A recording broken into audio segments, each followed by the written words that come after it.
You said it in the clip we used at the top. Lamar Jackson, he is now against the NFC in his career 23-1. I don't know if that's a fluke. I don't know what that is. I don't know if he played for an NFC team, he would never lose to an NFC opponent. I don't get it, but it really is incredible to see the record that he and the Ravens have had in recent years against teams they play 4 or 5 times a year. It's so interesting. I was talking to one of the Tampa Bay Bucks, one of their secondary coaches, and I was talking about the type of plays you see when you play against the Baltimore Ravens. You see kind of the old school, what they call belly or almost like a option type of offense. He talked about Patrick Ricard seeing two tight ends on the field with a fullback and a running back. You don't see those sets really throughout the whole NFL other than a little bit of San Francisco and then with the Ravens. So when you play them in the NFC, you're not game planning much against this. And I think the AFC opponents, they know they're going to have to play against the Baltimore Ravens at some point. So they start to plan it in the offseason. They start to work on it. They start to do different things. Then year after year, you see it, you get better at it. But Lamar continues to jump out on these NFC teams because on the first few plays, even though Tampa got a 3-and-out to start the game, the next few plays, Lamar runs, and then you see Derrick Henry run, and you see him throw the ball. It kind of catches the defense off guard, especially when you get young rookie or young players out there. This is the first time they've seen this guy live, and I think it just continues to just surprise them. And once he gets going, I compared him to LeBron James last night. We get used to seeing some of his greatness, and we're just like, that's Lamar Jackson. But some of these plays are ridiculous. They blitz him on one play. He outruns the blitzer and then throws a ball in the middle of the field to Bateman. It's just tough to stop, and it's so much fun watching Lamar Jackson. And that's a great point. I hadn't thought of it that way. The teams in the NFC see him once every 4 years. You can see that fifth extra team a year based on the 17-game formula, but still, you don't see him very often. Like, at most, you're going to see him every other year. It's usually going to be 1 out of 4. If you're not ready for it, you're not used to it. It's almost like if there was only one team using a 3-4 defense. Exactly. Like years ago when Peyton Manning would struggle against the 3-4 defense, he didn't see it very often. Then as it spread, he got used to it.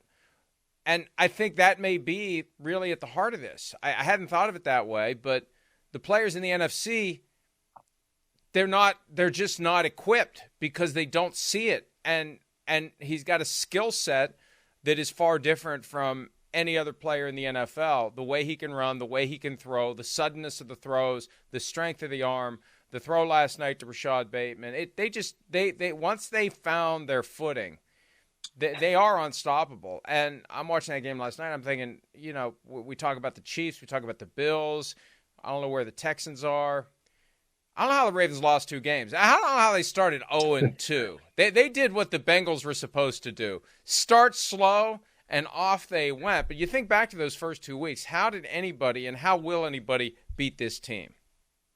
And it's interesting because I think the best time to play Baltimore this year was the early part of the season when they were still figuring out how they're going to use Derrick Henry, what was going to be the next phase in Lamar Jackson and Todd Monken taking the step together with this offense. And I think they kind of wrinkled out some of those tough things that they were trying to figure out.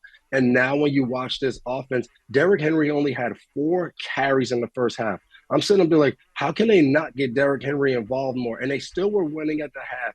And then next thing you know, he gets an 81-yarder. Then now it's over. You're running him. You're still throwing the ball. So I think Todd Monken is learning how to open up different things, whether that's running the ball first, whether that's throwing the ball first. He knows he has explosive weapons everywhere. So for Tampa, you limit Zay Flowers and you're thinking, oh, good job by us. And Rashad Bateman has a big night. Mark Andrews has a big night in the red zone. So it's just so many different weapons I have to deal with. And, we keep saying it, but for these NFC teams, when you come out there and you haven't seen this and they get going, it's hard to stop. And then I think a credit to the Baltimore Ravens was their defense, their pass defense showed up. Marlon Humphreys with 2 big interceptions that really turned that game early in the game, and it led Baltimore off into that 34-point run. But really that defense finally stepped up, and it didn't look good early, but they made some plays in the secondary that changed the game. And, it's funny. You think back to when Lamar Jackson was available as a non-exclusive franchise tag recipient, and nobody expressed any interest. And I understand there's a lot of business reasons that go into it, and we've witnessed via the Browns what can happen with a 5-year fully guaranteed quarterback contract. But I still remember Arthur Blank twisted himself in knots, the owner of the Falcons, trying to explain why they didn't pursue him. I mean, look at what he did last night to a team in Arthur Blank's division. Look at what he does more often than not, AFC or NFC. The guy's incredible. And pairing him with Derrick Henry, and that's the other one where everybody whiffed. We've been picking on the Cowboys about it throughout the season because it's fun to do that. But everybody whiffed on Derrick Henry for a 2-year, $16 million contract. He's on pace, and I knew he was having a great year. He's on pace to set the single-season rushing record through 7 games. You can say after 2 or 3, oh, he's on pace. Well, it's ridiculous. They're not going to keep that up. Through 7 games for Derrick Henry, if he stays healthy, he could keep it up. The way their offense operates, yeah, he could keep it up. The key for him is going to be staying healthy. Look how slow it was for him last night to get going. They're like, why is he on the sideline? He's got his helmet off. Why isn't he playing? And then all of a sudden, it's the lightning strike 86-yard run. That threat of it is always there. All he needs is that crease, and once he gets going, it is runaway train. I'm surprised they caught him and kept him from scoring last night. We read a stat during the broadcast that was ridiculous. The 1984 Bears, the 2006 Atlanta Falcons with Warwick Dunn and Michael Vick, and then 2 Ravens teams are the only 4 teams in NFL history to have over 1,400 rushing yards in Week 7. Like, how ridiculous. And last night, after Baltimore's performance, they moved up to second all-time in that, tied with the Falcons. But to have 2 times your offense does this, 2019 and this year. So you think about what you added Derrick Henry to. You added it to an offense who was already running the ball better than anybody in the NFL, which is it's absurd. And some of these stats that continue to come out from these Lamar Jackson-led offenses.